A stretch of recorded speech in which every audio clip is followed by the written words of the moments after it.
Wow, আমার বাসার জানালা থেকে ছাদের উপরে ফুলের গাছ, পাতাবাহার এগুলো দেখা যাচ্ছে। আর সকালের কি সুন্দর মৃদু বাতাস, এক্সিলেন্ট একটা ভিউ।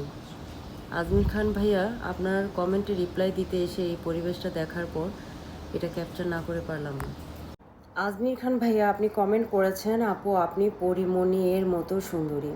আপনি যে কমেন্টটা করেছেন সেটা হয়তো বা আমার আত্মবিশ্বাসটাকে বাড়ানোর জন্য, বা আমাকে সাপোর্ট করার জন্য, বা আপনার আমাকে ভালো লাগে, আপনি আমার শুভাকাঙ্ক্ষী, এই জন্য একটা ভালো মন মানসিকতা রেখে কমেন্টটা করেছেন।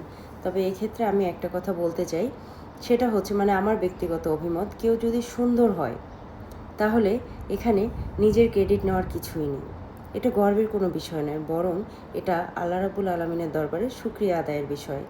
কারণ আমাদেরকে দুনিয়াতে এক একজনকে এক একভাবে দুনিয়াতে আল্লাহ রাব্বুল আলমিন পাঠিয়েছেন, যাকে যেমন গঠন দেওয়া দরকার আল্লাহ রাব্বুল আলমিন তেমনটি দিয়েছেন। তো সব কিছুর জন্য আমাদের চেহারা, আমাদের সৌন্দর্য, সব কিছুর জন্য আমরা শুকরিয়া জানাবো আল্লাহ রাব্বুল আলমিনের দরবারে। আর একজন মানুষের মূলত যেটা সৌন্দর্য, সেটা হচ্ছে মানসিকতা।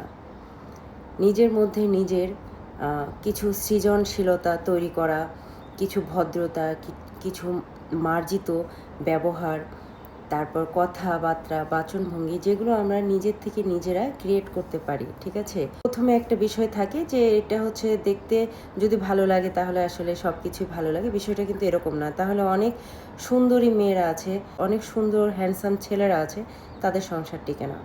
আবার দেখা যায় যে অনেক সময় অনেক সুন্দর মানুষের থেকে মানুষ একজন কুৎসিত মানুষকে বেশি ভালোবাসে। এটার কারণ কি? তো আমার কাছে যেটা মনে হয় সেটা হচ্ছে প্রত্যেকটা মানুষ তার নিজ নিজ গুণাবলীতে সুন্দর। কারোর সাথে কারো তুলনা হয় না। প্রত্যেকটা মানুষের একটা নিজস্ব সত্তা আছে, একজনের সাথে আরেকজনের মিল নেই। এটা আমার মনে হয়। ঠিক আছে, এই আর কি। তো আপনি বলেছেন আপু আপনি পরিমণির মতো সুন্দর। আমি আসলে পরিমণির মতো সুন্দর না, আর পরিমণির মতো সুন্দর হওয়ারও আমার ইচ্ছা নেই।